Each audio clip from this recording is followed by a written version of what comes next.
mukyala we nga ye Pastor Bujingo okubanga musajja mulokole mubuulizi wa njiri talina wakwataganira nange musiraamu nga yeewaayo naddira TV ye nanoonya nampa omukisa naye ng'ate naffe ng'abasiraamu tulina TV ezaffe ngabo tebasobola kufuna mukisa oba kunoonya.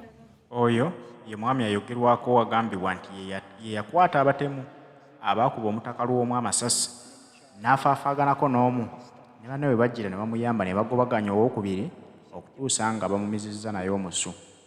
Yeebaza Pastor Bujingo nti ensonga z'okuttibwa kwa Lwomwa zitaddemu nnyo amaanyi era anoonyezza omwami ono n'asobola okumuggyako interview.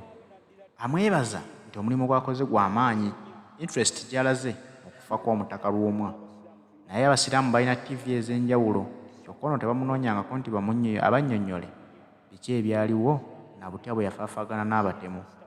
Olwawo nga bannayuganda bamu baavaayo nga bagamba nti nedda tetukkiriziganya n'ekyo ekitugambibwa nti gwe wagoba abatemu. Tugambire ddala nti naye wali ojjidde ku batemu. Olw'okuba nti gwe mu kyansi yakukwata ne batakulabirawo kyova otulaga nti gwe wataasa gwe wakwata abatemu. Kyova olaba nti amawulire gamunoonya ne rediyo ya Buganda CBS, TV ya Buganda BBS ezimunoonyangako. Pastor Bujingo TV ye tukimanyi bulungi nti si yiye wabula y'abakama be bakolera abali mu State House era yetadde nnyo interest mu kintu kino. Weebuze nti oli yali mutaka wa Buganda, lwaki TV ya Buganda tevaayo n'ekunoonya n'onnyonnyola? Kitegeeza nti yo tekirabamu nnyo makulu wabula ate bano bannannyini Soroti TV be bakirabamu amakulu kuba bebamanyi ensonga lwaki bajjawo omutaka Lwomwa. Mujja kweyogera mpola mpola, bannayuganda abakkiriza bajja kukkiriza era abasigala nga bawakana bajja kusigala bagamba oyo muzira waffe ye yakwata abatta omutaka. Naye nze siri omu kubakkiriza nti oli muzira, wabula waliwo akabuuza lwaki Soroti TV mu buli nsonga ng'ezo ez'okuttibwa kwa bannayuganda. Kitegeeza wuuyo omuzira wammwe atandise okusika abasiraamu ng'abateeka mu bintu bino. Kaakano atandise okwemulugunya nti lwaki TV z'abasiraamu eddiini mwava zo tezimukyalirako okunarwetinga ebyaliwo nga batta Lwomwa. Era ne yeewuunya nnyo nti kijja kitya Bujingo omusajja omulokole ng'ono ye musajja musiraamu nga tebalina kakwate konna kabagatta okubanga TV ey'omulokole era ey'obulokole yeemunoonyako okusobola okunnyonnyola ekituufu ekyaliwo nga batta Lwomwa. Ne weebuuza TV z'abasiraamu zikunoonye ku ki era nga ggwani era oyogere ku ki? Omutaka omubuze Lwomwa yali imaamu wa muzikiti gwawa? Kakwate ki ke yalina omutaka Lwomwa n'eddiini y'obusiraamu? Omutaka Lwomwa obuweereza bwe bwali bugwawa? Obuweereza bw'omutaka Lwomwa bwali bugwa mu Bwakabaka bwa Buganda kubanga omutaka Lwomwa ye yali akulira ekika ky'endiga. Senga okwemulugunyako kubadde valid nga tekuyinaamu kigendererwa kyonna kikulimu, kubadde kugenda eri TV ya Buganda BBS Telefayina. Walisoose ne weebuuza nti ono yali muweereza mu Bwakabaka. BBS Telefayina egambibwa okuba nti ya Bwakabaka bwa Buganda. Lwaki si be bakunoonya okwongera okunnyonnyola ekituufu n'okunoonyereza ku ky'ekituufu ekyatta Lwomwa? Lwaki TV z'obusiraamu ze zirina okukunoonya osobole okunnyonnyola ku ky'ekituufu ekyatta Lwomwa? Obalaka ki? Era walisoose ne weebuuza lwaki TV y'omulokole yeekulimu ate omulokole yakubwa amasasi gye buvuddeko? Lwaki si TV ya Buganda yeekulimu?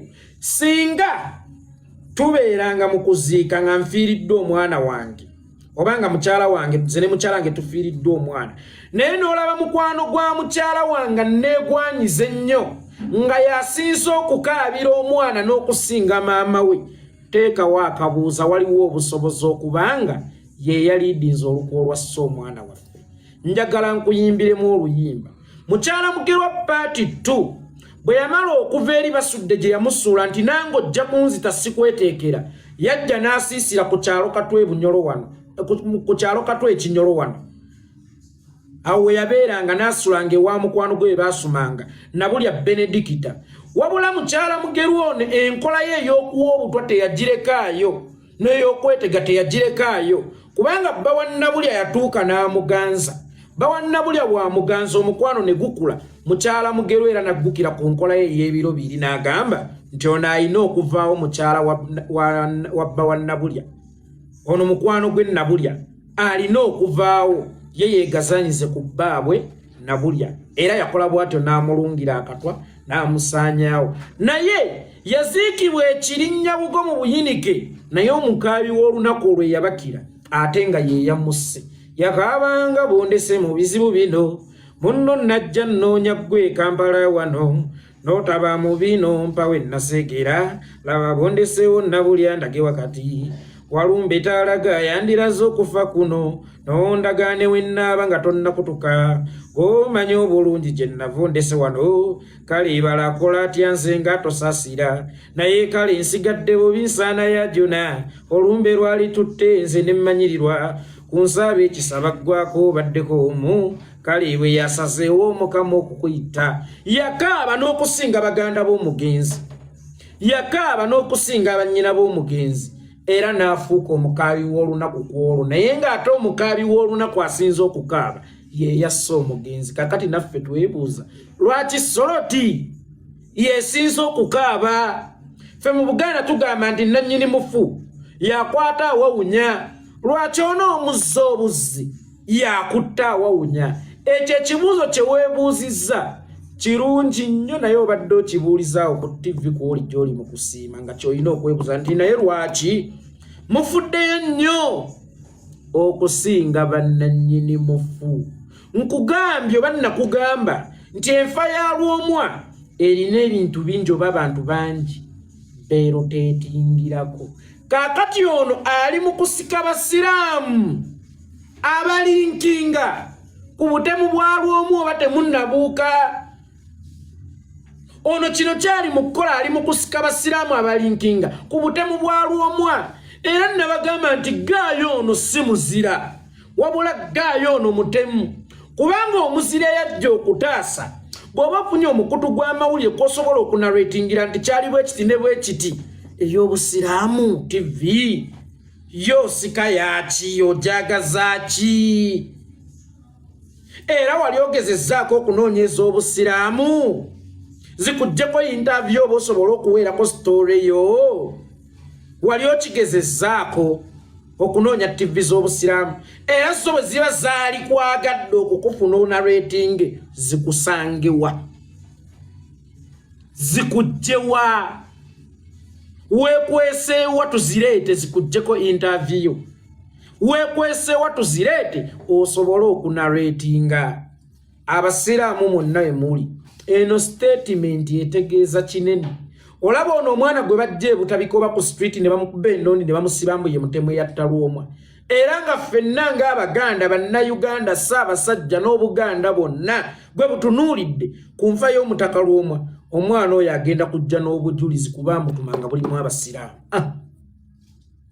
Bwe kitaba kityo obwogezi nsiibula mpozi nga nnaabamba kanze ne bakireka. Omanyi n'okwogera kuno bwe twogera ekintu ne kitatuukawo, abantu bagamuli bapalapase, naye ng'ate yeebadde ng'enduulu gye tukubira kamunyezo kuno n'akakoko ne tugamba nti bo neewuguka neddayo mu bbanga. Kakati bano abasajja pulaani yaabwe nga bwe ngitunuulira erina abasiraamu beetagetinze. Ng'era oli omwana omulalu omunuusi w'amafuta g'ennyonyi oba yali ebutabika gwe baadonda eŋŋu agenda kunokolayo amannya g'abasiraamu, kubanga bagenda mumubuuza ani yakutuma atandike okunokolayo amannya g'abasiraamu. Kitegeeza nti abasiraamu wonna we muli mubeere bulindaala. Eno statement eri mu kubalinkingako obutemu bwa Lwomwa mutaka omubuze, eri mu kubateekateeka mwetegeke. Eno statement eri mu kubateekateeka babayingiza obutemu buno. Gwe teeka waaga, teeka waaga, olindirira ekiddiriro waayi TV z'obusiraamu, eddiini eyange mwenva. So gwe nga gwani? Nga gwe omufu oba nga gwe yataasa omufu? Kale gwe tukkiriza oli musiraamu nga bw'ogambye nti oli musiraamu, naye nga gwani? Ogenda somesaako ddaawa ogenda somesaako ya saluna ogenda kukola koki lwaki si TV Mmengo Obwakabaka bwa Buganda